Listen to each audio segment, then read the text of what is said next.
Two major stories tonight, the fall of Steve Bannon and the fallout in Barcelona. We begin with the news that Bannon's tenure as White House chief strategist is over.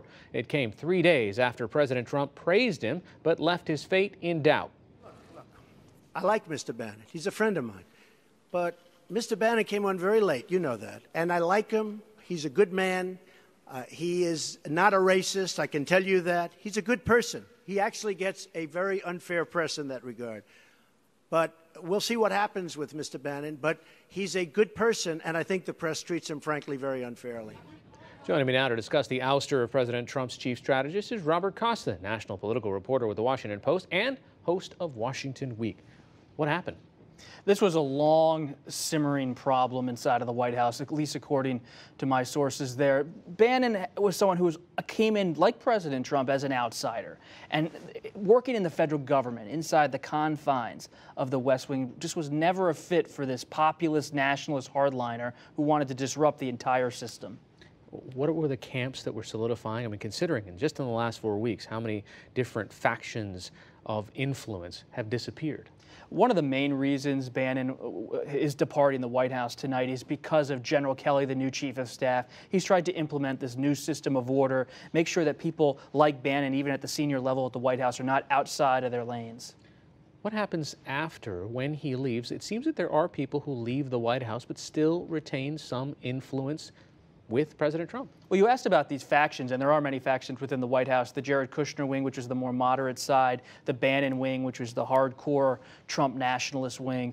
They are going to continue their fights, even if Bannon's outside of the White House. Bannon's been already talking to his billionaire ally, Robert Mercer, about starting maybe a new media venture. And Bannon is furious, I'm told, by his friends today because he thinks he represents the Trump base, he represents the spirit of what the Trump campaign was, and he thinks General Kelly, even though he respects General Kelly, Jared Kushner and others are bringing the president in the wrong direction. When you see some of the alt-right, or at least the hard conservatives, they use #war, that this is on now, that there is. So is President Trump now going to be basically seeing enemy fire from the far right and the left? So far, many Bannon associates are trying to separate their support of President Trump from their dislike of those moderates inside of the White House.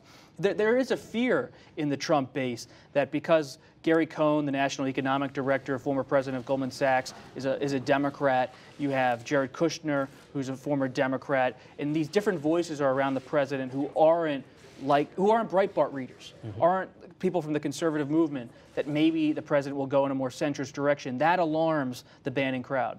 Did he feel like he wasn't having enough influence? Because a lot of people will look back at the events after Charlottesville and say, well, that's Steve Bannon's influence on President Trump. It wasn't really about Bannon's influence on President Trump. President Trump has always governed and led on his own instincts. Bannon was an echo of Trump's instincts. That's what he always was inside the administration. That's why he had power. It wasn't because he had this grand strategy to win over President Trump. He was with President Trump in spirit. That's why he remained so long, even as others fell away. So what about the point of view that Bannon represents? Just because he's gone doesn't mean that the White House is clear of it.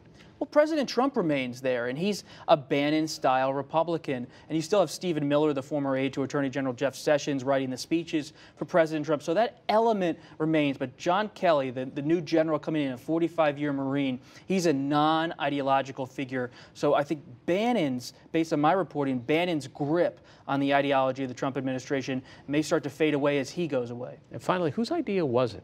I mean, we've seen reports that the resignation was handed in maybe a week or two ago. The timeline's a bit fuzzy. Bannon has known he's been on thin ice for a long time. The decision came down to President Trump, but it's worth noting that a lot of people close to President Trump said part of the reason Bannon's gone, he took too much credit away from President Trump when it came to the campaign last year, this new best-selling book by Josh Green. Yep. There's a lot of talk among those who are close to President Trump that he's frustrated that Bannon's profile just got too high.